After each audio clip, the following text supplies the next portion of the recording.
কমিলৈ আমি পানীগীত শিক্ষানুষ্ঠানৰ পৰা বঞ্চিত শিক্ষক সন্থাই ধন্যবাদ আৰু কৃতজ্ঞতা জ্ঞাপন কৰিছোঁ। অতি দুখৰ বিষয় আমাৰ কাৰণে যে 2013 আৰু 21 চনত যি শিক্ষানুষ্ঠান পাৰিশীকৰণ হ'ল তাৰ পৰা আমাৰ LP2 কলেজৰ পৰা কিছু সংখ্যক আমি থাকি গ'লোঁ। যিহেতু একেলগে আমি সেইখন শিক্ষানুষ্ঠানতে কাম কৰি আছিলোঁ আৰু ৰিকগনাইজ কনফাৰেন্স তেখেতসকলে যেনেকৈ পাইছিল আমিও পাইছিলোঁ। আজি যিসকল শিক্ষকক 2017-18 চনৰ সৰু সৰু কিছুমান ধাৰাই বঞ্চিত কৰিলে, এইটো আচলতে আমি মাননীয় শিক্ষামন্ত্ৰী সেই সময়ত আমাৰ মুখ্যমন্ত্ৰী মহোদয় আছিল, যি সময়ত সেই আইনখন উলিয়াইছিল। বৰ্তমান এতিয়া তেখেত মুখ্যমন্ত্ৰী মহোদয় আৰু শিক্ষামন্ত্ৰী মহোদয়ক আমি দুয়োজনকে ধিক্কাৰ জনাইছোঁ। এটা কথা যে আমি জীৱনৰ যি বিয়লি বেলা আমি সেই ছাত্ৰ ছাত্ৰীসকলৰ লগতে কটাইছিলোঁ, যিহেতু এতিয়া আমাৰ বয়স হ'ল, কাৰোবাৰ 2 বছৰ, কাৰোবাৰ 3 বছৰ, কাৰোবাৰ 2 মাহ আছে। গতিকে এনেকুৱা এটা পৰিপ্ৰেক্ষিতত যেতিয়া আমাৰ লগৰ শিক্ষকজনে টিউটৰ হিচাপেই হওক বা শিক্ষক হিচাপেই হওক এটা মাননি পাই আছে, কিন্তু আমি সেই একেখন শিক্ষানুষ্ঠানে কাম কৰি তাৰ পৰা বিতাড়িত হৈছোঁ। সময়ৰ লগে লগে আমাৰ কথা কোৱা জোৰটো আমাৰ কমি আহিছে, কাৰণ আমাৰ নিজৰ ছাত্ৰ ছাত্ৰী বা নিজৰ সন্তানৰ ওচৰত আমি লজ্জাবোধ কৰিছোঁ। আমি যদি যাওঁ শিক্ষামন্ত্ৰী মহোদয়ৰ ওচৰলৈ, তেতিয়া শিক্ষামন্ত্ৰী মহোদয়ে কয় যে এই কামখিনি কৰিবৰ কাৰণে মোৰ ইচ্ছা আছে, কিন্তু মোৰ হাতত কোনো ক্ষমতা নাই। তেওঁ চাই থাকে মুখ্যমন্ত্ৰী মহোদয়। আমি সকলো শিক্ষকেই চাওঁ যে মাননীয় মুখ্যমন্ত্ৰী মহোদয় এজন মানৱদৰী মুখ্যমন্ত্ৰী, আৰু তেখেতে নজনা কথা নাই, যিহেতু এই আইনখন তেওঁৰে এজন খুব অন্তৰংগ, আমি বন্ধু বুলিয়ে কৈছোঁ, RC জৈন মহোদয়ে বনাইছিল। গতিকে যিজন ব্যক্তিয়ে কোনো এখন শিক্ষানুষ্ঠান নাচায় কোনে কেনেকৈ কাম কৰি আছে সেই বস্তুটো অনুধাৱন নকৰি এনেকুৱা এখন হত্যাকাৰী আইন বনালে, সেইজন RC জৈনকো আমি ধিক্কাৰ জনাইছোঁ আৰু আমাৰ সকলো আত্মাই হয়তো তেখেতক সাহস দিব। মাননীয় সংবাদকৰ্মীসকল, আমাৰ কথা কোৱা বা আমাৰ যি দুখ বেদনা আপোনালোকৰ মাজেদি আমি মুখ্যমন্ত্ৰী আৰু শিক্ষামন্ত্ৰী মহোদয়লৈ প্ৰেৰণ কৰিবলৈ আমাৰ সুবিধা হয়। আমি মুখ্যমন্ত্ৰী মহোদয়ক লগ কৰিবৰ কাৰণে আজি বহুদিন ধৰি গুৱাহাটীত বাহৰ পাতি আছোঁ, কিন্তু তেওঁক আমি লগ কৰিব পৰা নাই। পুনৰ আমি তেখেতক 2022 চনৰ 20 অক্টোবৰত লগ কৰিছিলোঁ, আৰু লগ কৰি আমি মুখ্যমন্ত্ৰী মহোদয়ক LP2 কলেজলৈকে যিসকল শিক্ষক বঞ্চিত হৈ আছিল, সৰু সৰু কিছুমান ধাৰা উপধাৰা, কিছুমান হয়তো ছাত্ৰ ছাত্ৰী, কিছুমান ড্ৰাইজ, কিছুমান লেট কনফাৰেন্স আৰু চতুৰ্থ বৰ্গৰ কৰ্মচাৰীসকল, যিসকল কৰ্মচাৰীও আজি 20-25 বছৰে বিনা বেতনেই কাম কৰি আছে। গতিকে তেনে চতুৰ্থ বৰ্গৰ কৰ্মচাৰী বঞ্চিত হৈছে। গতিকে সেই সকলোখিনি কথা আমি তেখেতক তন্নতন্নকৈ বুজাই দিছিলোঁ, আৰু তেখেতে সেই সময়ত সকলোখিনি কাম কৰিম বুলি আমাক কথা দিছিল। কিন্তু এতিয়া 2 বছৰ হৈ গ'ল, আৰু এই চৰকাৰখনৰ বেছি হয়তো সময় নাই। 26 চনতো নতুনকৈ আকৌ নিৰ্বাচন হ'ব। গতিকে আমি কি আশাত আৰু কিদৰে আমি জীয়াই থাকিম? গতিকে আমি মাননীয় মুখ্যমন্ত্ৰী মহোদয়ক কৰজোৰে প্ৰাৰ্থনা জনাইছোঁ, কাৰণ আমি যিমান খং ৰাগ বা যিমান দাবী ধমকি দিলেও আমি জানো যে মুখ্যমন্ত্ৰী মহোদয় এজন খুব টেঙৰ আৰু দক্ষ মুখ্যমন্ত্ৰী।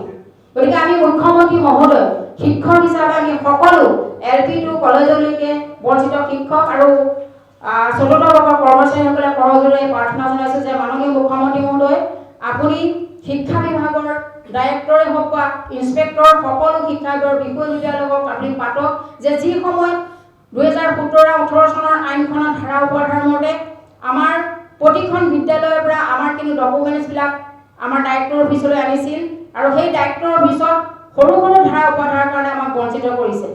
গতিকে আমি শিক্ষামন্ত্ৰী মহোদয়ক লগ কৰিবলৈ গ'লে তেখেতে কয় যে পাৰেহীকৰণৰ কথা চৰকাৰে ভবা নাই, আৰু যিসকল শিক্ষক কিছু কাৰণত ৰৈ গৈছে মানে ভুলৰ কাৰণে ৰৈ গৈছে, সেইখিনি কথা আমি ভাবিছোঁ।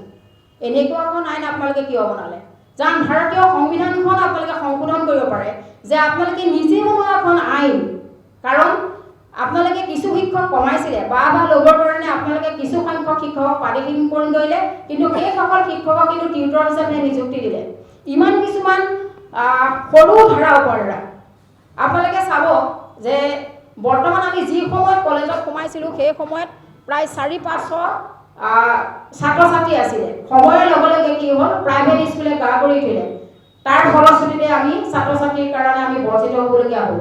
আমাৰ সিনিয়ৰ সেকেন্ডাৰীৰ কথা আমি প্ৰথমতে ক'ব বিচাৰিছো, যেহেতু মই সিনিয়ৰ সেকেন্ডাৰীৰ এজন বিষয় শিক্ষক হয়, আমাৰ প্ৰথম পদটোৰ কাৰণে 10 জন লাগে। কাৰোবাৰ যদি 7 আছে 5 আছে তেওঁকো বঞ্চিত কৰিছে, আৰু দ্বিতীয় পদৰ কাৰণে আমাক 80 জন লাগে। এই সময়ত যি সময়ত জন্ম নিয়ন্ত্ৰণৰ আঁচনি প্ৰতিজন ব্যক্তিয়ে গ্ৰহণ কৰিছে, সেই সময়ত 80 জন ছাত্ৰ ছাত্ৰী এটা বিষয়ত, প্ৰত্যেকটো বিষয়তে 80 জন ছাত্ৰ ছাত্ৰী, কলেজখন বা অনুষ্ঠানটো হ'বলৈ 25 জন ছাত্ৰ ছাত্ৰী লাগে, কিন্তু সেই দ্বিতীয় পদৰ প্ৰাৰ্থীজনক হ'বলৈ 80 জন ছাত্ৰ ছাত্ৰী লাগে।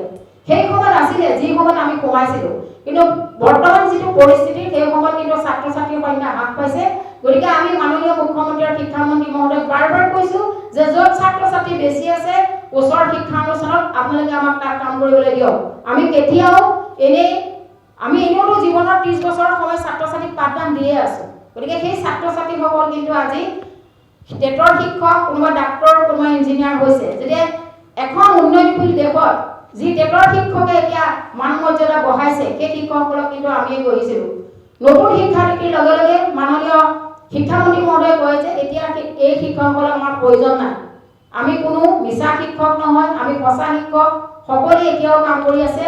গতিকে আমি এটাই নিবেদন জনাইছো, এলপিত যেনেকৈ থাৰ্ড কোৰ্চ থাকি গৈছে, এমইত থাকি গৈছে 2জনকৈ শিক্ষক, কৰবাত 3জনকৈ শিক্ষক, যিহেতু যেতিয়া 13 চনত প্ৰাদেশিকৰণ কৰিছিল তাত আছিল 5+1। তেওঁলোকে কিন্তু বাকী সকল শিক্ষক হত্যা কৰিলে, আৰু কিছু সংখ্যক শিক্ষানুষ্ঠান বন্ধ কৰি সেই 2-3জন লৈ যোৱা শিক্ষকে কিন্তু আজি 20-30 বছৰৰ ছাত্ৰ ছাত্ৰীৰ লগত থাকি তেখেতসকলে ঘৰত থাকি মানসিক দুৰাৰোগ্যৰ ৰোগত ভুগিছে। সেইদিনা আমাৰ লখিমপুৰতে আমাৰ হাইস্কুল শিক্ষকৰ এজন বঞ্চিত শিক্ষকে মৃত্যুবৰণ কৰিছে। তেওঁ সদায় হতাশাৰ নিৰাশাৰ বাবে তেওঁ মৃত্যুবৰণ কৰি তেওঁ পৰিয়ালটোক আশাই সাগৰত পেলাই থৈ গৈছে। আমি আৰু কিমান দুখ আৰু বেদনাত জীয়াই থাকিম। আমি এটাই আশা ৰাখিছো, যদি 10 দিনৰ ভিতৰত মাননীয় মুখ্যমন্ত্ৰী মহোদয়, শিক্ষামন্ত্ৰী মহোদয়ে আমাৰ লগত আলোচনা কৰি এই 4000 শিক্ষক, বেছি শিক্ষক নাই, এলপি টু কলেজলৈকে 4ৰ্থ শ্ৰেণী বৰ্গলৈকে প্ৰায় 4,500 শিক্ষক কৰ্মচাৰী হ'ব। এই শিক্ষক কৰ্মচাৰীসকলক টিউটৰ হিচাপে আপোনালোকে নিযুক্তি দিয়ক। যদি আপোনালোকে নিদিয়ে তেতিয়াহ'লে স্পষ্টকৈ কওক। স্পষ্টকৈ কোৱাৰ লগে লগে আমাৰ বহু শিক্ষকে এতিয়া ৰাজপথলৈ ওলাই আহিবৰ কাৰণে সাজু হৈছে, যিহেতু আমি সেই শিক্ষকসকলক ৰাখি আছো। কাৰণ আমি যিহেতু দায়িত্বত আছো, আমি সভানেত্ৰীৰ দায়িত্বত আছো, মোৰ কাষতে থকা পুৰবী কলিতা সম্পাদিকাৰ দায়িত্বত আছে। গতিকে আমি আপোনালোকলৈ পুনৰ আশাই কৰি আছো। আশা কৰিও আমি তেখেতসকলক ৰাজপথলৈ নোলাবৰ বাবে আহ্বান জনাই আছো। কিন্তু আমিও এতিয়া সেই আহ্বান নেওচি পুনৰ শিক্ষকসকলৰ লগতে ৰাজপথলৈ ওলাই আহি আমি চৰকাৰৰ বিৰুদ্ধে সংগ্ৰাম কৰি যাবলৈ বাধ্য হ'ম। আৰু এটা কথা আমি ক'ব বিচাৰিছো, আমি যেতিয়া এই শিক্ষানুষ্ঠানবিলাকত আছিলো সেই সময়ত আমাৰ লগতে হোৱা শিক্ষকসকলে কিন্তু সকলে কাম কৰি গৈছিল। গতিকে আমাক মাহিয়াৰ দৃষ্টিয়ে চোৱাটো আমি মুখ্যমন্ত্ৰী মহোদয়ক পুনৰ ধিক্কাৰ জনাইছো। আৰু মুখ্যমন্ত্ৰী মহোদয়ে 2022 চনৰ 20 অক্টোবৰত যি আলোচনা কৰিছিলে সেই আলোচনাৰ পৰিপ্ৰেক্ষিতত পুনৰ তেখেতে কাম কৰিব বুলি আমি আশা ৰাখিছো। আৰু আপোনালোকৰ জৰিয়তে এই বাৰ্তাসমূহ মাননীয় মুখ্যমন্ত্ৰী মহোদয়, শিক্ষামন্ত্ৰী মহোদয়, RC জয়ন্ত মহোদয় আৰু শিক্ষা বিভাগৰ প্ৰতিজন বিষয়াসকলে আমি নিবৰ বাবে আপোনালোকক আহ্বান জনাইছো। আৰু এইখিনি কথাই আমি আপোনালোকক কৈ আমি আমাৰ আজি যি সন্মান মেল যি আয়োজন কৰিছো, এলপি টু কলেজলৈকে 4ৰ্থ বৰ্গৰ কৰ্মচাৰীলৈকে সকলোৰ যি আশা আৰু নিৰাশা, সকলোৰ যি দুখ বেদনা, সেই বেদনাসমূহ আমি এই সন্মান মেলৰ জৰিয়তে মাননীয় মুখ্যমন্ত্ৰী মহোদয় পুনৰ আহ্বান জনাইছো কৰজুৱে।